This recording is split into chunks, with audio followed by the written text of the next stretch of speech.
Andrés Gil Domínguez es abogado, profesor titular de Derecho Constitucional de la UBA. Dicen que es fanático de Boca, no sé si tiene que ver, pero en el currículum. ¿Está bien que pongan eso? Sí, está muy bien. Fanático de Boca y de Obras Básquet. Y de Obras Básquet, vas a ver básquet. Es el corazón, está dividido, de forma conjunta está el corazón en el deporte. Bienvenido, gracias. Muchas gracias por la invitación. Te convocamos para hablar de un tema que lo puso hoy en la agenda sobre la hora el kirchnerismo al decir que mañana en el Senado van a tratar de sancionar, darle media sanción a una ley para reformar la Corte Suprema de Justicia, ¿no? Se hablaba de 25 miembros, recién nos enteramos que han bajado, han negociado para tener los votos suficientes a 15. Escuché a algunos senadores oficialistas, dice que hay que darle un espíritu federal a la Corte Suprema de Justicia. Yo no sé si la Constitución indica que sea la Corte Suprema o el Poder Judicial el que debe dar el espíritu federal. Para eso está el Senado, para eso hay otros poderes que tienen que cumplir ese rol. Pero, ¿cómo ves el proyecto en líneas generales? Bueno, en primer lugar, que no puede haber ningún proyecto de ampliación de la Corte Suprema de Justicia si no existe un acuerdo político de base entre gobierno y oposición, porque si bien la ley que eventualmente se sancione y que amplíe el número de miembros de la Corte es con mayoría simple, si se alcanza, la designación de jueces y juezas de la Corte Suprema de Justicia requiere de 2/3 de los miembros presentes del Senado. Con lo cual, si no hay acuerdo político... Pueden tener ley, pero después cuando quieran nombrar a cada uno de los miembros de la Corte van a necesitar 2/3 de los miembros y no lo van a tener. Con lo cual, no puede haber una ampliación si no hay acuerdo político para que esa ampliación, si eventualmente se transforma en una ley, pueda tener un correlato en la realidad. Y me parece que la ampliación de la Corte, que sí, desde mi punto de vista, es una Corte de 5, es una Corte chica, lo vengo diciendo hace un montón, desde el punto de vista de varias variables que uno tiene que tener en cuenta, la paridad de género, el pluralismo ideológico, que no tiene que ser el pluralismo de escuelas de derecho, que para mí ya no existen más, el federalismo, que no tiene que ver con que una persona provenga del interior. ¿No? Tiene que ver primer proyecto, hablaron con los gobernadores para que cada gobernador tenga un miembro en la Corte Suprema. Esto fue público. El sentido de defensa y de pertenencia al federalismo no tiene que ver donde uno viva, tiene que ver una trayectoria y cuáles han sido las ideas que ha defendido. Uno puede vivir en el interior y ser unitario y vivir en la Ciudad Autónoma de Buenos Aires y tener un sentido federal.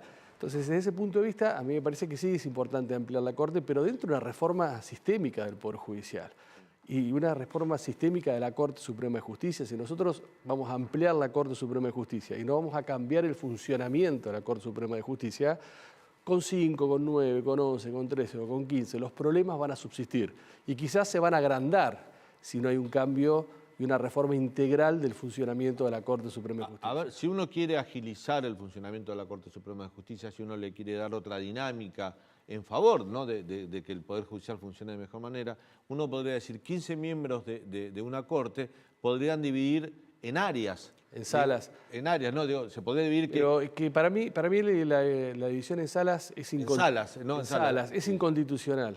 O sea, habría que reformar la Constitución para sí, fundamentalmente no porque la Constitución diga que hay una Corte y la interpretación es como dice hay una Corte no podría dividirse en salas, sino porque el modelo que nosotros tenemos, que es Estado constitucional y convencional de derecho, está basado sobre la fuerza normativa de la Constitución y los tratados sobre derechos humanos, que invade a todo el ordenamiento, lo resignifica, lo reinterpreta a la hora de aplicar.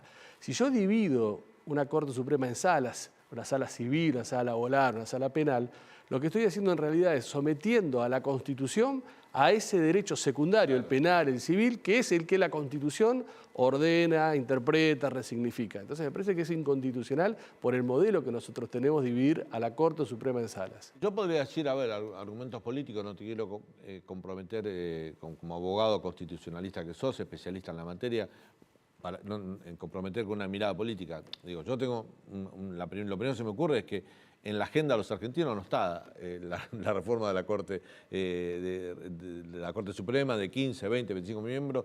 Hay otros problemas que le pide al gobierno que atienda, que tiene que ver con la economía, con la vida diaria, con la inseguridad, educación, salud. Hay un montón de cuestiones que están antes. Uno podría decir eso. Pero de todas maneras el gobierno quiere hacer esto. Pero lo quiere hacer de una manera, creo que es lo que vos estás intentando decir, que sabe desde la génesis de este proyecto que es inviable. O sea, logre media sanción en el Senado, después lo pueden frenar en diputados, y si aún logra sacar la designación de cada uno de estos miembros de la futura Corte Suprema, no podría ser si no tiene acuerdo de 2/3. O sea, de alguna manera termina siendo desde el origen del proyecto algo inviable. Sí, es inviable desde el punto de vista de la ingeniería constitucional. Quizás pueda llegar a traer algunos réditos desde la perspectiva política, que aunque no se pueda concretar, realizar este movimiento alrededor de la Corte Suprema de Justicia puede llegar a generar algún tipo de rédito en uno de los lados de la grieta. Pero un proyecto de estas características, sin un acuerdo político de reformulación, primero de ampliación, de reformulación integral y de alguna manera de acuerdo para designar a los futuros jueces y juezas, cae inexorablemente en la grieta. No es una reforma pensada para un mejoramiento sincero e integral, es una reforma pensada para discutir en uno de los lados de la grieta contra el otro lado de la grieta, porque ¿qué va a decir la oposición inmediatamente? Me opongo, te van a discutir, no voy a proponer absolutamente nada. Ya lo dijeron. Sí. Entonces, esa va a ser la respuesta inmediata. Esa respuesta inmediata lo que hace es obturar cualquier tipo de modificación de la Corte Suprema de Justicia, que sería muy fácil. Se sanciona una ley orgánica donde se reevalúen muchos aspectos de funcionamiento de la Corte Suprema de Justicia, entre ellos los tiempos que tiene la Corte, el acceso donde la gente no tenga que pagar, no tenga que pagar 300.000 pesos para poder acceder hoy a la Corte Suprema de Justicia, la designación del presidente, incorporar inteligencia artificial. ¿Está bien que la Corte Suprema de Justicia presida, por ejemplo, el Consejo de la Magistratura? No, para mí es inconstitucional, porque la Constitución establece que tiene que haber un equilibrio entre todos los estamentos que integran el Consejo de la Magistratura, y otorgarle por ley a un estamento el privilegio de para siempre ser el presidente y que esto no lo define el plenario con voto en igualdad de condiciones de todos los estamentos, es para mí inconstitucional porque está rompiendo ese equilibrio del que habla la Constitución en cuanto a los estamentos y el funcionamiento del Consejo de la Magistratura. Esas son las cosas que habría que discutir también, ¿no? A la hora de hablar de una reforma judicial. Igual, para mí, más allá de los problemas acuciantes que tenemos los argentinos, siempre es buen momento de hablar de una reforma de la justicia si se hace con acuerdo y como política pública. Porque el funcionamiento de la Corte Suprema de Justicia es muy importante, porque lo que dice la Corte, cuando resuelve un caso y determina el alcance de un derecho y la validez o invalidez de una ley, baja a los tribunales anteriores. Entonces, hay un efecto cascada para el justiciable que va a un juzgado de primera instancia a plantear una determinada cuestión con aquello que ha dicho la Corte Suprema sobre el alcance de los derechos. Con lo cual, me parece que siempre es importante que exista una discusión y un debate sobre reformar la justicia y reformular la Corte Suprema de Justicia. Yo digo, vos sos un hombre de la justicia, me encanta que lo plantees, sos docente, me encanta escucharte y aprender de vos, pero yo soy periodista y me ha tocado cubrir, no sé, femicidios, ¿no? Seguir el caso de la chica Úrsula que fue asesinada en el verano pasado en Rojas. Había denunciado a su agresor y la justicia tardó, no tenía recursos, no había botones de pánico, no sé, ese tipo de cosas que suele pasar, salvo en la ciudad de Buenos Aires, que bueno, por ser una ciudad más moderna, más preparada, donde estamos todos más reunidos, donde hay incluso hogares de resguardo para las víctimas una vez que denuncian.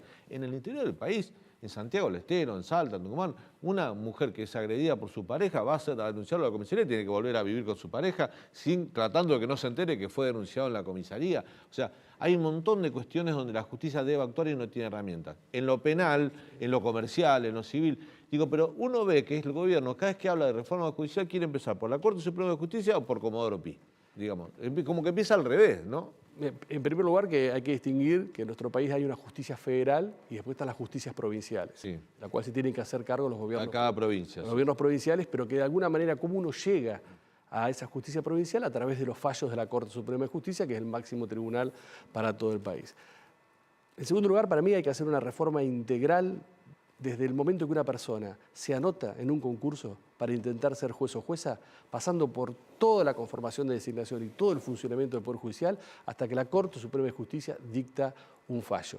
Y en tercer lugar, el Comodoro Pi, una reforma de Comodoro Pi es urgente, porque Comodoro Pi existe la justicia federal, existe la justicia provincial y existe Comodoro Pi. Son las tres justicias que tenemos y necesita una reforma. ¿Y cómo la llevarías adelante? ¿Cambiando jueces? No, hubo un intento de Alberto Fernández cuando asumió de hacer un planteo de reformulación generando una ampliación y agregando un fuero. Lo que pasa es que eso que se venía hablando y era una de las alternativas de distribución de un nuevo poder en Comodoro Pi, estuvo mal planteada porque fue una ley donde se plantearon cuestiones que eran totalmente inconducentes y algunas hasta inconstitucionales. El único presidente que desde hace muchos años, a este tiempo, ha planteado que Comodoro Pi es un problema y que hay que tratarlo desde el Congreso con alguna alternativa para reformarlo fue el actual presidente. El problema es que la estrategia que utilizó fue pésima. Desde el punto de vista normativo fue pésima y por eso fracasó y por eso quedó nuevamente en la grieta con media sanción del Senado y en diputados ni siquiera tratándose y debatiéndose.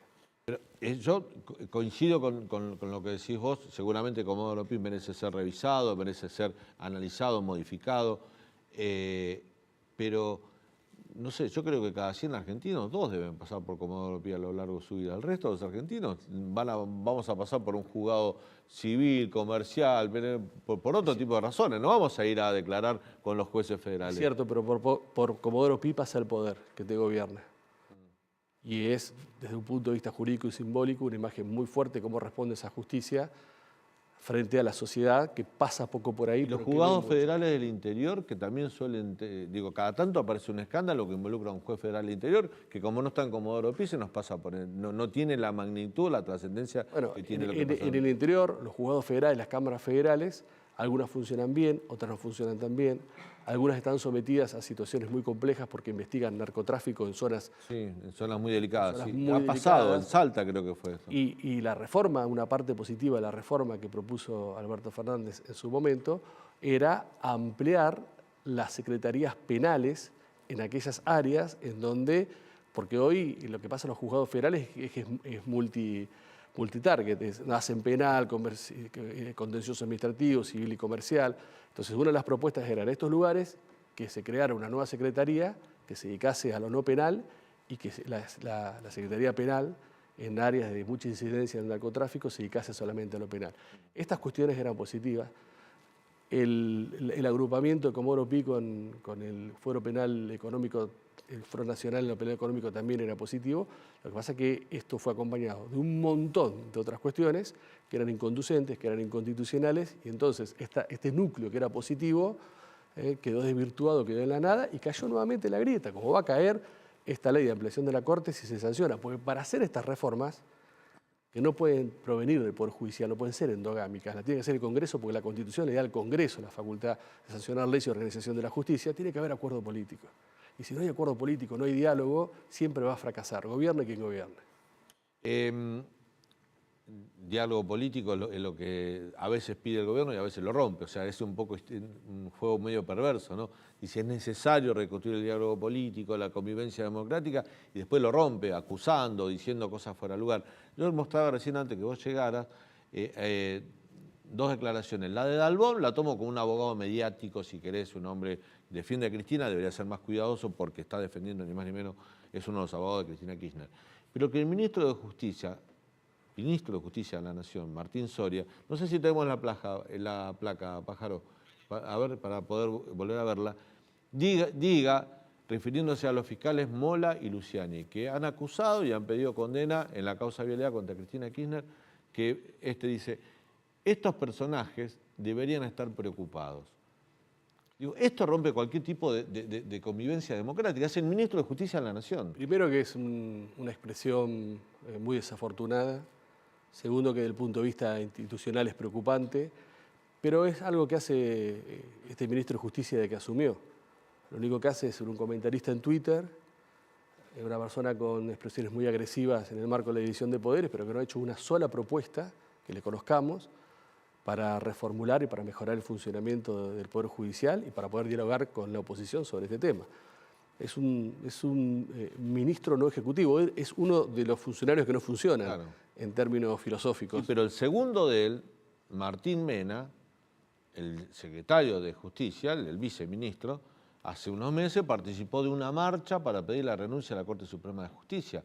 Digo, en términos de convivencia, en términos de la constitucionalidad, de cómo debe funcionar un país, está mal también. Sí, es una intromisión. En términos de institucionalidad, si uno no está de acuerdo con el funcionamiento de la Corte Suprema de Justicia, la reformula. Si no está de acuerdo con alguno de sus integrantes porque considera que ha incurrido en mal desempeño, se le pide juicio político. Hay otros mecanismos. Esos son los mecanismos institucionales de quienes son hoy miembros de uno de los poderes del Estado. Igual, para que exista diálogo, tiene que haber una agenda de temas. Si no hay agenda de temas, no puede haber nunca diálogo, porque ¿para qué nos vamos a juntar si no sabemos de aquello que vamos a hablar? Y a su vez tiene que haber una postura abierta a dejar la posición originaria que uno tiene y a tratar de moverse hacia un punto de encuentro con el otro. Si no, no existe, si no, no hay ninguna posibilidad de diálogo en la vida ni en la política.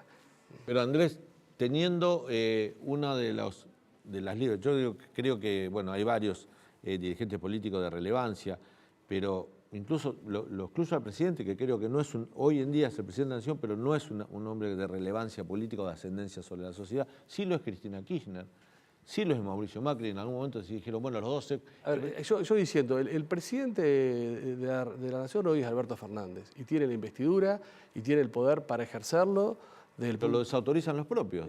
También cuando gobernaba de la Rúa tenía problemas con Alfonsín. Sí, también y Lía tuvo problemas con Malvin. Digamos, siempre cuando el que gobierna no es el líder, claro. no es el líder, hay problemas y hay fricciones. Pero me parece que también nosotros tenemos que construir un discurso que empodere formal e institucionalmente al presidente, porque si no le hacemos mal también al sistema democrático. Si Cristina es hoy la política más relevante del oficialismo, lo es. Sí. Pero el presidente, y el que tiene que encargarse todos los días de comandar este país, es Alberto Fernández. Bueno, entonces te cambio la pregunta. Si Alberto Fernández tiene las mejores intenciones, de hecho había designado al Procurador General de la Nación, la oposición se lo iba a votar, Cristina se lo frenó en el Senado, ¿no? Digo, estaba claro eso. Pero tiene las mejores de las intenciones para llevar adelante una reforma judicial, pero hay alguien, que la jefa, la líder de su espacio político, que está muy interesada en esa reforma judicial. Y está muy interesada no porque quiere que la justicia funcione mejor, sino porque ella está involucrada en muchas cosas. Pero es que ahí también hay que desandar un mito. Cualquier reforma judicial que se pueda llevar adelante no la va a beneficiar a Cristina. Cualquier reforma judicial no la va a beneficiar. No la va a beneficiar en este proceso, no la puede beneficiar. ¿Por qué? Porque no tiene carácter retroactivo las reformas. Entonces, no la va a beneficiar.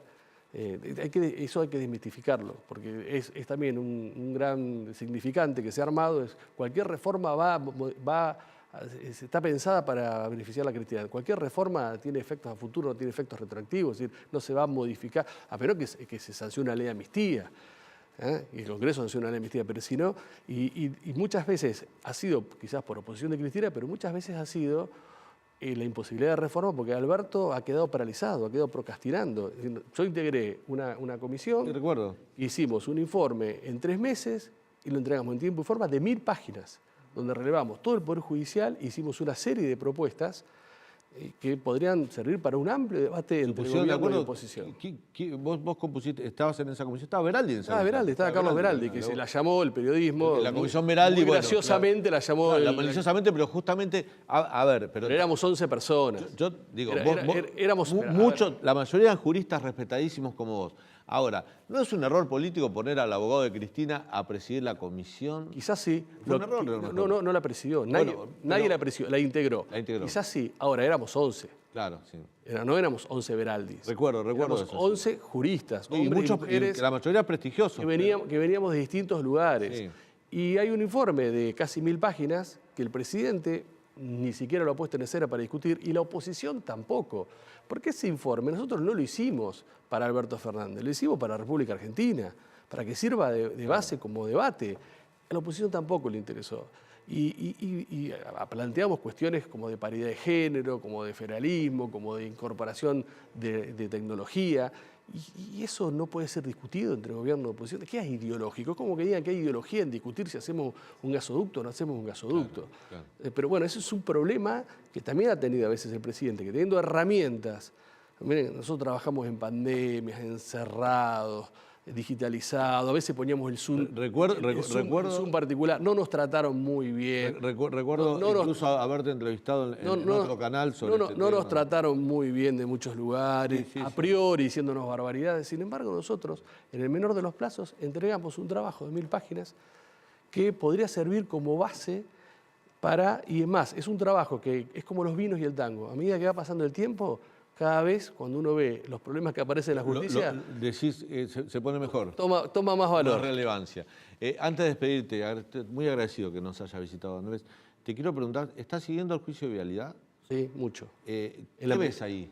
¿Ves un poco atropellos, como dice la defensa de Cristina, excesos de parte de los fiscales? ¿Pensás que los fiscales actuaron a derecho o respetaron los términos de un proceso? ¿Cómo lo ves? A ver, a mí me parece que los fiscales hicieron lo que tienen que hacer. Sí. Llegado a ese punto de un proceso, y acusaron con un conjunto de pruebas que consideraban lo suficientemente sólidas como para mantener la acusación que hicieron. Lo que pasa es que en estos días las defensas, especialmente la de Beraldi, ha tenido sólidos argumentos como para contrarrestar la evaluación de las pruebas aportadas por los fiscales para sostener la acusación. Y nosotros tenemos que recordar, y no me voy a cansar de hacerlo, que en el marco del debido proceso rige la presunción de inocencia, no importa quién sea la persona acusada, claro, que en caso de duda favorece al acusado y que la Fiscalía tiene que demostrar contundentemente la culpabilidad del acusado. Y en este tramo de los alegatos de la defensa, Beraldi ha demostrado que con las pruebas del expediente es muy difícil sostener la asociación ilícita y es muy difícil... Ahí está, este es el punto de la última, porque muchos abogados penalistas que incluso pasaron por acá o yo entrevisté en la radio me dicen, va a ser muy difícil demostrar la asociación ilícita. No el fraude de la administración pública, donde hay pruebas bastante contundentes. Sí, el problema del fraude de la administración pública, que conforme a las pruebas que ayer exhibió también Beraldi, que son las pruebas del expediente, no es que son las pruebas que crea Beraldi, es muy difícil establecer, si existió la defraudación contra el Estado, un vínculo entre Cristina y esa defraudación. Porque demostró que hay una estructura estatal que entre la presidenta y la ejecución de una obra en una provincia hay 25 o 26 estamentos que intervienen en el medio. Bueno, pero lo que no desmintió es la existencia de la corrupción, de alguna manera. Es que Beraldi, Beraldi, haciendo la defensa de la presidenta, no trató si existió o no existió corrupción. A defender a la vicepresidenta. Dijo, no hay asociación ilícita y no hay vínculo con esto que dicen que es un delito. Un gusto tenerte, Andrés. Un gran gusto. La verdad que un gusto de esta charla. Ojalá podamos repetir más adelante. Cuando quieran, siempre a disposición. Gracias.